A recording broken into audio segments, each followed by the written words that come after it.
En las elecciones más grandes de la historia de nuestro país, la información es el elemento más importante para la construcción del voto razonado en los mexicanos, y una fuente de datos son las encuestas, las cuales buscan reflejar las preferencias electorales. Sobre estas herramientas conversó mi compañero Juan Becerra con Marcelo Ortega, director general de Consulta Mitofsky. Veamos.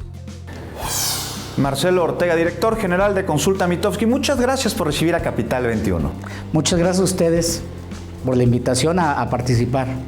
Marcelo, en este proceso electoral que estamos viviendo en México, ¿cuál es la importancia de un instrumento de medición como lo son las encuestas? Sí, para los partidos políticos, también para los aspirantes a algún cargo, pero sobre todo para la población en general. Mira, las encuestas electorales, hablando en específico, llegaron a México hace más de 20 años. Y desde que llegaron ya es un instrumento constante que vemos en todos los procesos electorales, no nomás para presidente de la República, las elecciones para alcaldes, las elecciones para diputado local, en todos los procesos vemos que aparecen mediciones. Es un instrumento que ya está, que aparece en cualquier democracia del mundo, y en México tiene una vida relativamente joven. ¿Por qué son importantes las encuestas? Porque al final de cuentas, lo que es una encuesta genera información. Esa información es útil para partidos políticos, como lo dices, pero también para el ciudadano. Cualquier dato que recibe el ciudadano para construir su decisión del voto es importante. Lo es ver un debate, lo es ver un spot, lo es ver una nota del periódico donde se habla sobre la propuesta de un candidato. Es información.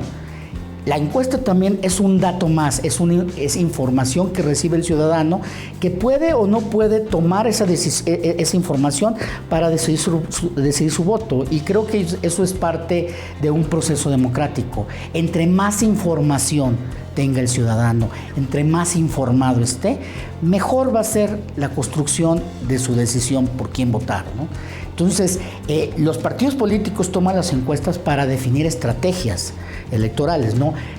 Voy o no voy a un debate, cómo tengo que contestar el debate, qué propuestas sí me pueden funcionar para los ciudadanos, a qué segmentos voy dirigidos. Y en base a eso es una forma de comunicar. Las encuestas sirven de puente para comunicar a los candidatos con el ciudadano. ¿Cómo va a saber el candidato lo que el ciudadano quiere? ¿Qué es lo que pretende de su gobierno?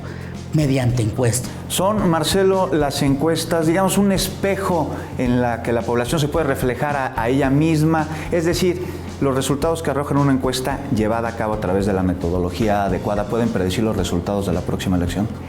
Mira, el objetivo de una encuesta, hablemos en concreto de una encuesta preelectoral, es concretamente medir la intención del voto en ese momento. Todas las encuestas, digamos, que tienen vigencia, y la encuesta caduca en el momento en que la estamos viendo, porque la encuesta mide hacia atrás. ¿Cómo pensabas, opinabas en ese momento el ciudadano cuando le aplicaron la encuesta? La encuesta no mide hacia adelante. Por eso las encuestas lo que van haciendo, van contando la historia del proceso electoral. Ninguna encuesta te puede decir cómo va a pensar el ciudadano dentro de 3 semanas, dentro de un mes, dentro de 2 meses, cuando sea el proceso electoral. Ahorita lo que hacemos es preguntarle al ciudadano, si hoy fuera la elección, ¿tú por quién votarías? Si hoy fuera, en estos momentos, ¿qué opinas de los candidatos? Entonces, estamos midiendo el momento actual, no medimos a futuro. Cualquier encuestador que te diga que su encuesta está prediciendo qué va a pasar, es falso, y eso es un charlatán.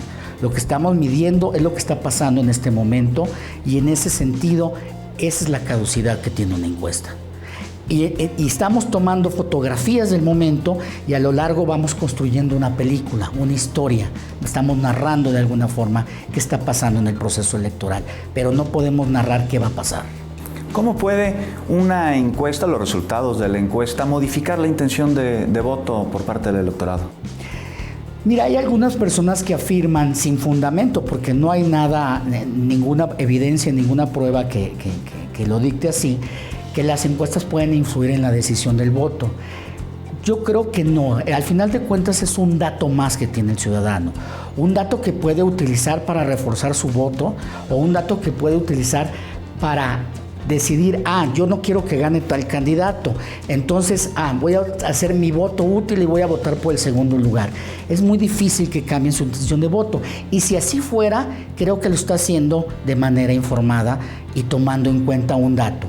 Lo que nosotros siempre decimos es, las encuestas no son actos de fe, de creer o no creer. Al final de cuentas, no creamos en una sola encuesta. Tomemos el conjunto de encuestas. Nos gusta decir, no veas el árbol, ve el bosque. ¿Qué te están diciendo la mayoría de las encuestas en su conjunto? Eso es lo que tenemos que tomar en cuenta para percibir cómo está la situación electoral en este momento. Y tomando en cuenta ese bosque, si tú quieres tomar esa información para decidir tu voto, es muy válido, al igual que si no lo quieres tomar. Pero también puedes tomar en cuenta la actuación de un debate, puedes tomar en cuenta las propuestas de los candidatos o el partido que representa. Todo eso es información para tomar la decisión de tu voto. La encuesta es un dato más, ¿no?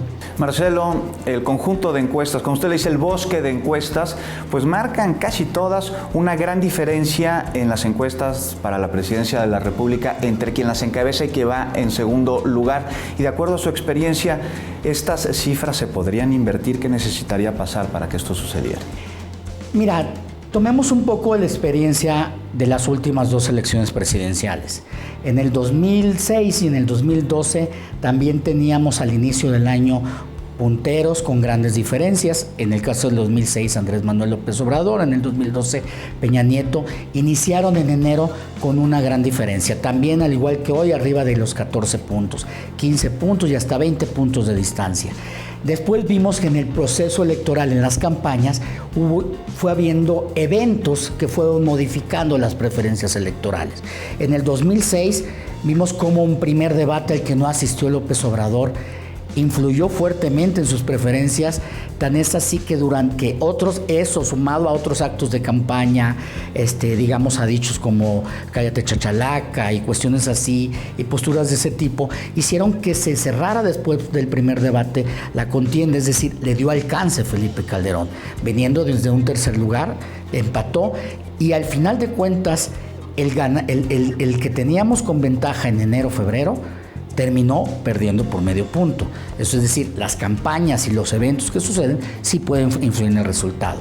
En el 2012, Peña Nieto también inició con una gran ventaja, llegó a tener hasta 20 puntos de ventaja, terminó ganando con 7 puntos. Es decir, también hubo eventos, el 132, por poner un ejemplo, cosas que afectaron la elección.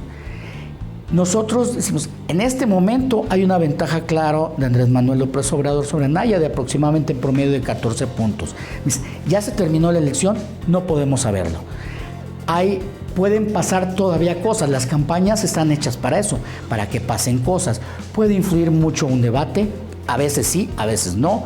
En este primer debate que tuvimos realmente no hubo, digamos que el efecto fue que mejoró un poco el porcentaje de intención de voto para Anaya y acortó un poco la distancia. Hasta ahorita no tenemos evidencia de un mayor efecto este primer debate.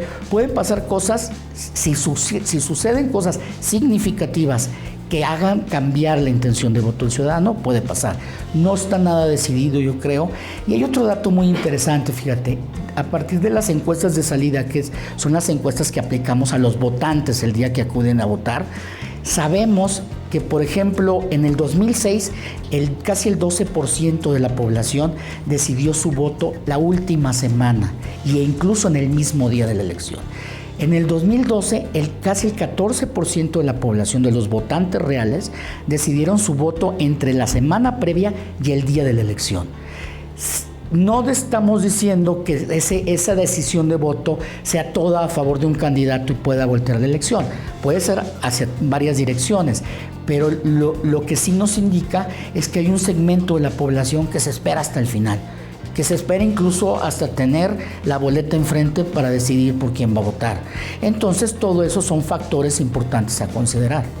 Y díganos, Marcelo, pues ahora a través de redes sociales, a través de muchísimas herramientas, casi cualquier persona puede levantar una encuesta. ¿Cuáles son los requerimientos de la autoridad electoral, de la ley, para que se levante una encuesta y para que se publique?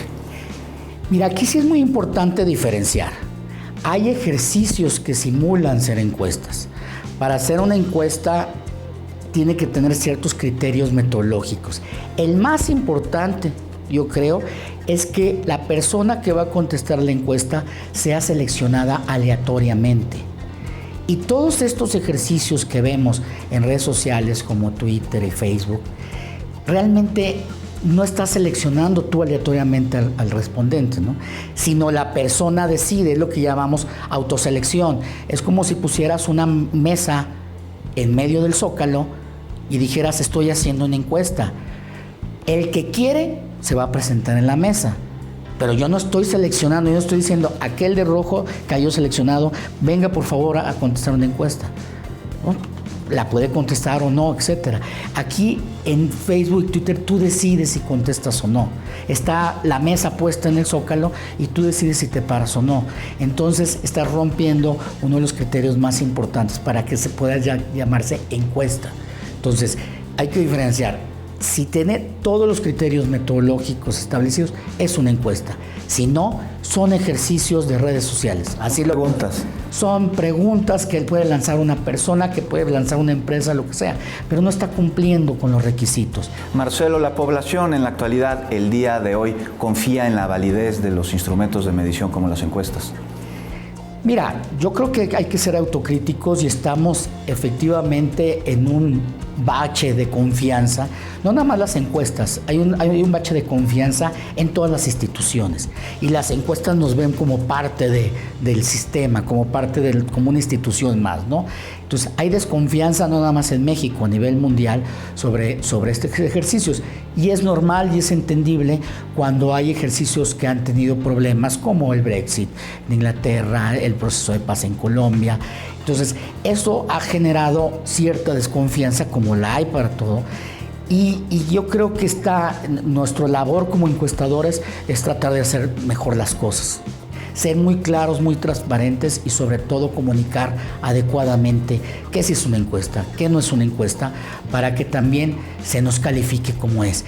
Y creo que la mejor encuesta no es la que le atina al resultado, porque al final de cuentas eso es algo fortuito, es al azar.